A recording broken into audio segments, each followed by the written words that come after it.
Министерството за здравство објави препораки за заштита согласно добиените информации од метеоалармот на Управата за хидрометеоролошки работи, дека целата територија на Република Македонија во следните 5 дена ќе биде зафатена од високи температури, од четврток до недела во портокалова фаза. Согласно добиените информации од УХМР, почнувајќи од четврток, 6 региони од Републиката, Скопскиот, Осоговско-Малешевскиот, Јужно од Вардар, Пелагонискиот и Охридско-Преспанскиот ќе влезат во портокалова фаза, при што состојбата на топлотен бран почнува да важи на целата територија на Републиката и соодветно важат следните препораки на владата: ослободување од работните обврски на најранливите групи на населението, како што се бремените жени и лицата на возраст над 60 години. Во установите за згрижување на децата да не се практикуваат физички активности и да не ги изнесуваат децата на отворено во периодот од 11 до 17 часот. Единиците на локална самоуправа, Црвен крст и центрите за социјални работи во регионите зафатени со топлотниот бран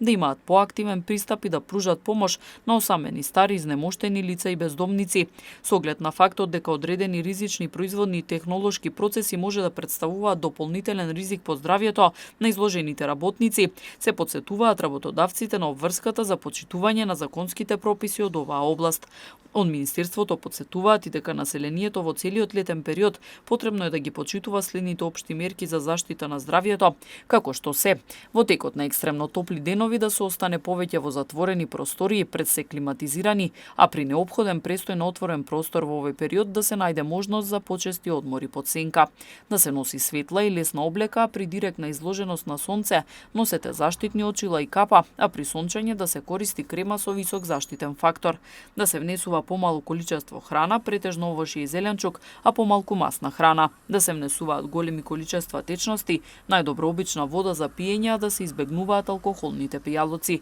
При влегување во возило потребно истото тоа одреден период да се проветри. Хронично болните лица редовно да ја земаат препишаната терапија во консултација со матичните лекари. Поради високите температури и зголемената можност за појава на труењата со храна и цревни заразни заболувања, препораките се задолжително да се мијат земјоделско-градинарските производи, термички да се подготвува храната и да се чува во фрижидер. Исто така од Министерството за здравство информираат дека здравствените установи се подготвени со доволен број капацитети и медикаментозна терапија за евентуално справување со зголемен број на лица со штетни ефекти по здравјето од високите температури.